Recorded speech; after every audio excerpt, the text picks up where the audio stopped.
आवाज़ की दुनिया के दोस्तों, कल जब मैं बता रहा था कि सुबह जब उठा तो देखा कि सामने पलंग पर उसकी पत्नी चाय लेके बैठी हुई है।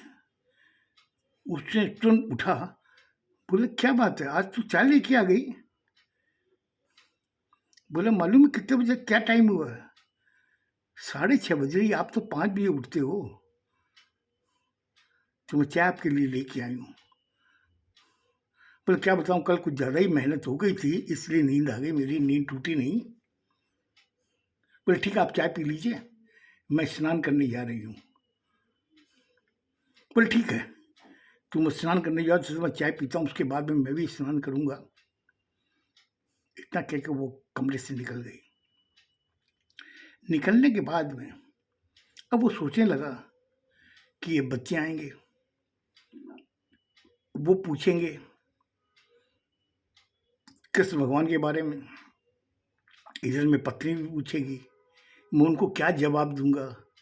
यही कस्म में उसने चाय पूरी खत्म की, खत्म करके सीधे हॉल में आके बैठ गया। बैठते ही लड़का आया, पापा गुड मॉर्निंग, इतना कह के वो वॉशरूम में चला गया।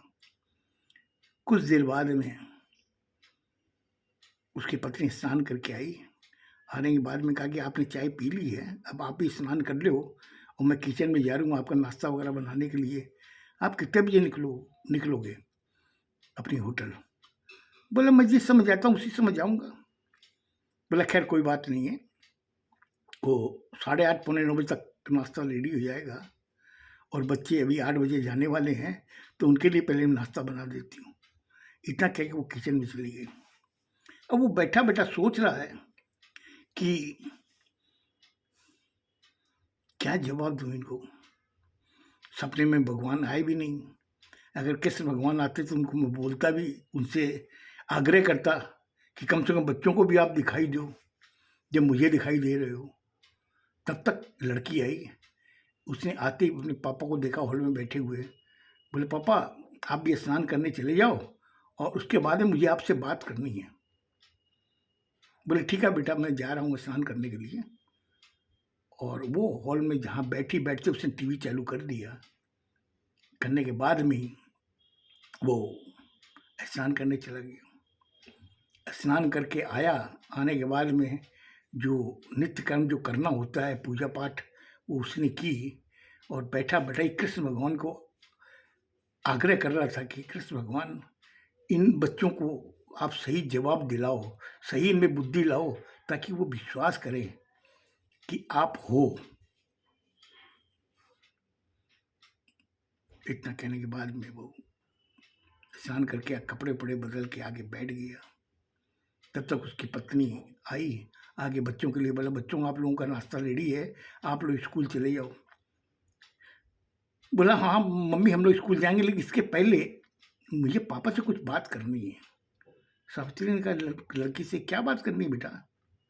बोले पापा ने जो रात को जो बताया वो मेरे दिमाग में अभी तक सेट नहीं हुआ कि आखिर किस भगवान सपने में इनके पलंग के पास आके खड़े हुए और इनको देख के मुस्कुरा रहे थे।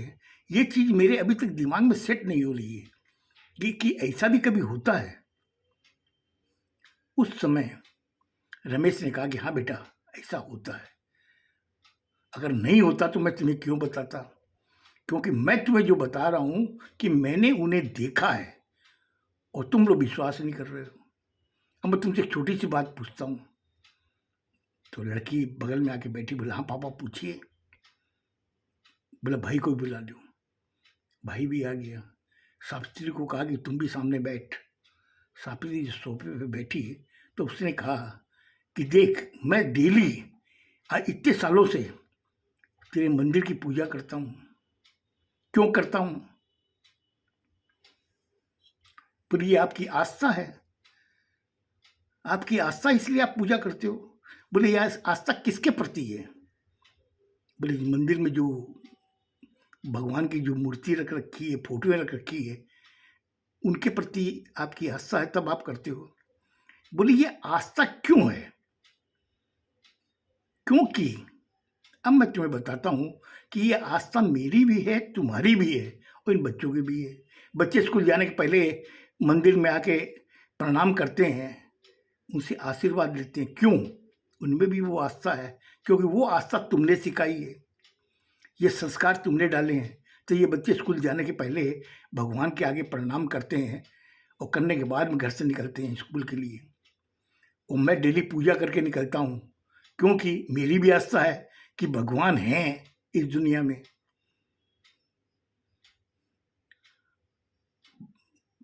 लड़का बड़ी गौर से देख रहा था अपने पापा को, देख के कहा, पापा आप तो बड़ी आध्यात्मिक बातें कर रहे हो। बोले मैं कर नहीं रहा हूँ, ये जो संसार है ये किसके बदौलत चल रहा है? तुम बता सकते हो कि तुम चला रहे इसको? बोले नहीं पापा मैं तो नहीं चला रहा। जब तुम नहीं चला रहे तो कौन चला रहा है इसको?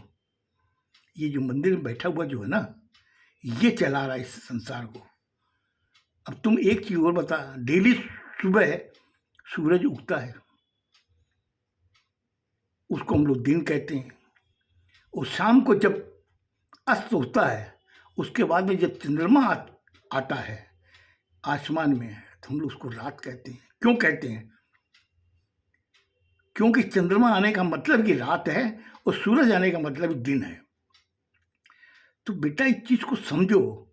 आज वो इतने सालों से डेली सुबह उगते हैं और शाम को अस्त होते हैं, और डेली शाम को चंद्रमा आता है आसमान में, रात होती है, और वो सुबह जब अस्त होता है चंद्रमा, तो सूरज अपना प्रकाश फैलाता है। तो उसको भी तो हम लोग नमस्कार करते हैं ना। वैसे ही ये जो मंदिर में जो मूर्ति है कृष्ण भगवान की, वो भी हैं। वही चीज मैं तुम्हें बता रहा हूं कि मेरे सपने में ये आए थे। बोले पापा अभी भी मेरे जो दिमाग की उलझन है वो क्लियर नहीं हो रही है। बोला बेटा मैं भगवान से अभी पूजा जो कर रहा था, मैं उनसे यही अरदास कर रहा था कि हे ईश्वर आप इनको भी वो दिखाओ जो आपने मुझे दिखाया। इस मूर्ति से निकल के आके मेरे पलंग पे आके खड़े हुए पलंग के पास और मुस्कुरा रहे थे बंसी लेकर के, वैसे इन बच्चों को भी आप दरस दिखाओ, अपना अपना वो रूप दिखाओ, ताकि ये बच्चे विश्वास कर सकें। सावित्री बड़े गौर से रमेश को देख रही थी। उसने कहा कि वाकई मैं कुछ दिन से ये महसूस कर रही हूं कि ये कुछ बदले हुए हैं, और अब मुझे पूरा यकीन हो गया कि ये बदल गए हैं। इनमें ऐसी बातें जो मुंह से निकल रही है, मेरे समझ में नहीं आ रही है कि आखिर ये वही रमेश है क्या जो जल्दी में भगवान के आगे हाथ जोड़ा निकल गया, अभी जी साहब से बात कर रहा है। वो चीज मेरे दिमाग के बाहर की चीज हो रही है। बच्चे बोले ठीक है पापा, फिर शाम को आपसे बात करेंगे, अभी हम लोग देरी हो रही है। वो निकल गए। सावित्री ने उनको नाश्ता दिया, देने के बाद में कहा कि माँ मुझे कुछ शंका हो रही है। बोले क्या चीज की? बोले मुझे शंका ये हो रही है कि आप कुछ बदल गए हो। बोले तुम ये कैसे समझ रही है कि मैं बदल गया? मैं वही हूँ, वही रमेश हूँ।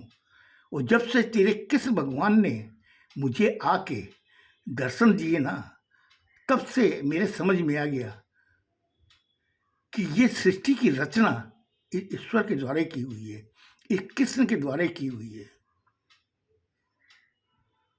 बोले इसके पहले तो आपने कभी नहीं कहा ये बातें, अभी जो आप बता रहे हो। बोले मैं इसलिए बता रहा हूं कि महाभारत में जब अर्जुन ने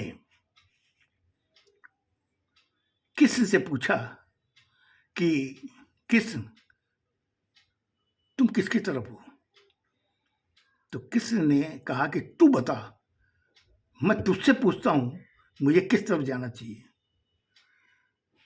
बोले कृष्ण मैं चाहता हूं कि आप मेरी तरफ रहो और मेरे सारथी बनो। तो बोले उस समय मालूम है सावित्री कृष्ण ने क्या कहा? बोले तेरी हार निश्चित है, क्यों उधर में नारायणी सेना है, उसकी कोई गिनती नहीं है, इतनी सेना उनके पास में, और तुम 5 भाई और एक मैं, कैसे उनका मुकाबला करेंगे?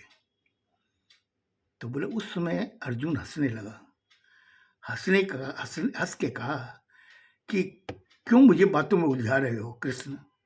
जिस पांडव का सारथी कृष्ण है, उसकी जीत निश्चित है।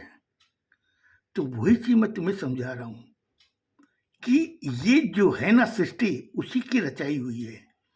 उसी की रचाई हुई सृष्टि के अंदर हम लोग अपना नाटक करते हैं, अपना अभिनय करते हैं, और करने के बाद में हम लोग चले जाते हैं।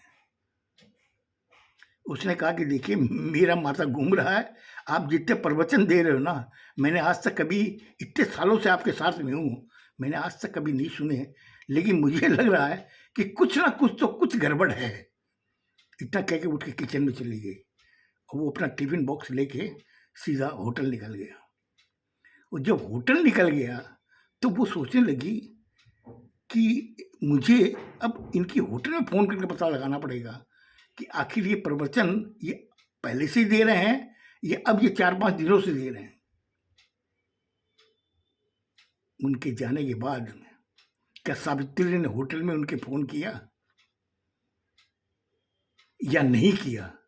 और अगर नहीं किया तो उसकी उलझन कैसे दूर हुई सावित्री की? अब वो जब होटल में, अपनी होटल में, अन्नपूर्णा रेस्टोरेंट में जाके बैठ के वो सोचने लगा कि हे ईश्वर, तू आज फिर मेरे सामने आ, मेरी होटल में। तो क्या वो आया? ये बात कल बताऊंगा आपको। खुश रहिए, स्वस्थ रहिए, धन्यवाद।